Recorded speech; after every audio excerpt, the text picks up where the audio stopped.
شايف بيتجات بعد ماتش مصر والجزائر ماسكه محمد عبد المنعم تريقه. ليه بقى؟ في النشيد الوطني في اول الماتش شغال بلادي بلادي بلادي، وده بقى ايه؟ بلادي بلادك حبي. وكان معلي صوته جدا في النشيد. فناس بقى لطيفة وبتجات، وللأسف في منهم زملكاوية، وللأسف في منهم ناس تانية بقى إيه، عايزة تدخل الدنيا في بعضيها. خلاص يا عم محمد، عرفنا إنك بتحب البلد، خلاص يا عم عرفنا إن صوتك عالي، خلاص يا عم الرجولة، خلاص يا عم الجرينتا. أنا مش فاهم والله، انتوا يعني انتوا عايزين إيه؟ مش عارف. يعني عايزين الواحد يعلي صوته في النشيد ويبقى وطني كده وابن بلد وراجل، ولا عايزينه يبقى حنين؟ طب ما صلاح ما كانش بيقول حاجة خالص خالص، كان عامل كده.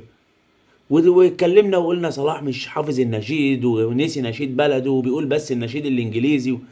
لا سيبنا ده ولا سيبنا ده، لا سيبنا اللي ساكت ولا سيبنا اللي معلي صوته. طب اللي معلي صوته حاجة حلوة، بنتريق عليه ليه؟ يعني محمد عبد المنعم راجل في الملعب، صراحة ربنا راجل في الملعب ومن أحسن المدافعين في مصر.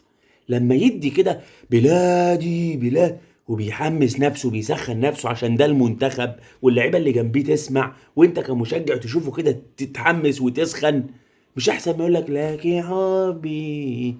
هتقول ساعتها ايه ده؟ احنا جايبين مين؟ جايبين شوية مش. لا عاجبك ده يا اسطى ولا عاجبك ده يا اسطى، لا عاجبك الوطن الرجولة ولا عاجبك اللي مش وطني الفافي. بقينا قاعدين ننتقد، احنا مش فاهمين بعض اصلا، احنا نفسنا ما بقيناش عارفين احنا عايزين ايه.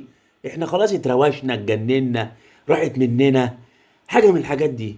انا بقى من وجهة نظر انا يعني، يا ريت كل اللعيبه اللي في المنتخب وهم بيقولوا النشيد يبقوا زي محمد عبد المنعم ويقولوا كده بلادي بلادي زي الرجاله، ويهزوا الملعب ويهزوا الفريق التاني ويحمسوا بعض. عشان كده بنخسر في المنتخب، اقعدوا ساكتين.